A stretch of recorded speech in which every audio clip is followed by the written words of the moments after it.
Hey everybody, it's Nana the Navigator here, and I am going to interrupt the regularly scheduled program to deviate a little bit from travel and self care and talk about ways in which you need to care about the country in which you reside. So, a really important election is happening in the United States on November 5th, 2024. So, that's only a few days away. And by that time, fingers crossed, we will know who the next president of the United States is going to be. Now, I'm not here to tell you who to vote for or who I voted for,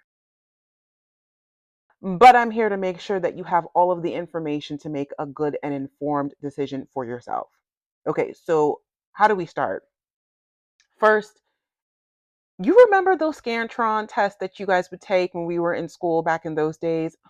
To be honest, I don't even know if they're doing Scantron tests anymore in schools, but just bear with me. And so in the Scantron test, it was multiple choice. You chose A, B, C, or D, right?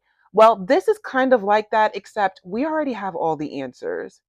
And just because you have all the answers doesn't mean you don't do the research. And so I'm going to tell you how you can do that research.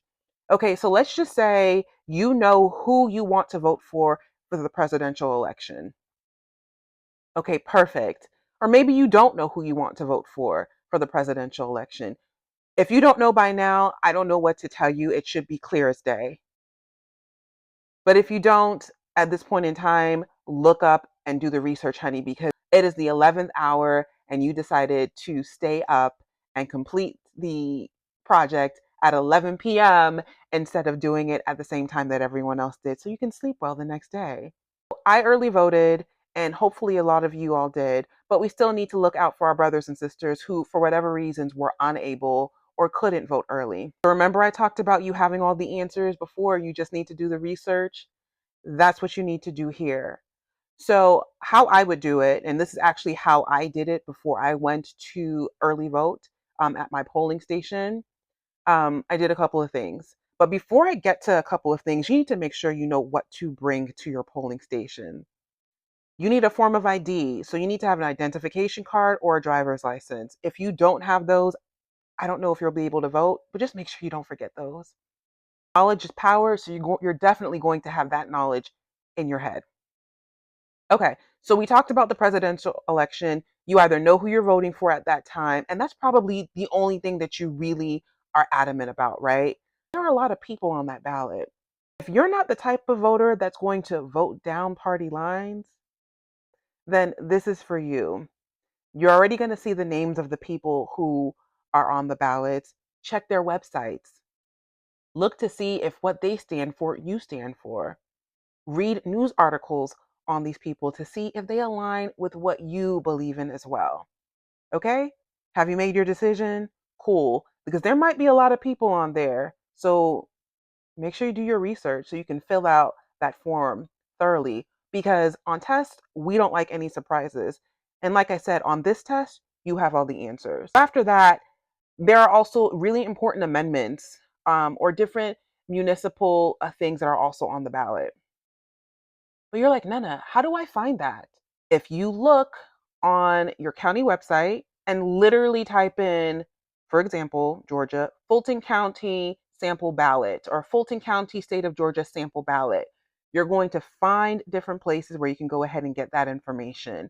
And so the ballot is right there. You see who they are and the people that you're voting for and the amendments that you are going to vote for.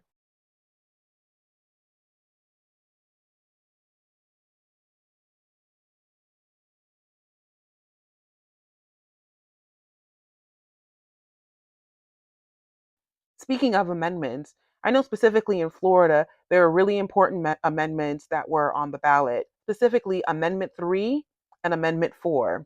Certain things in Georgia, they also had the Homestead Amendment, I believe, the Homestead exemption. You might have read the Homestead exemption and you do not know what the heck it is that you just read. Okay, where do I go from here, Nana? I'm about to tell you. You could do this a couple of ways. You could do the research on your own. You're like, Nana, I tried and I still don't understand what it is that I'm reading. Okay, you're gonna have to do additional research. One way that you could start, why don't you look at, for example, Fulton County Democrats? You can go ahead and see where they stand with regards to that amendment.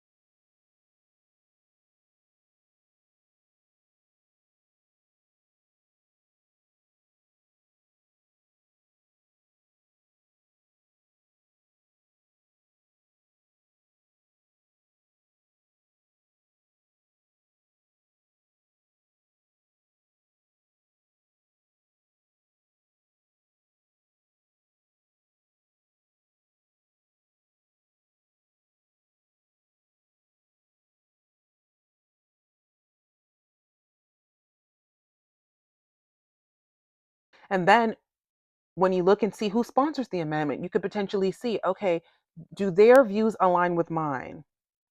I'm not saying this is foolproof, but I'm saying this is a good start. And you all, I'm just letting you know that voting does not end here on November 5th.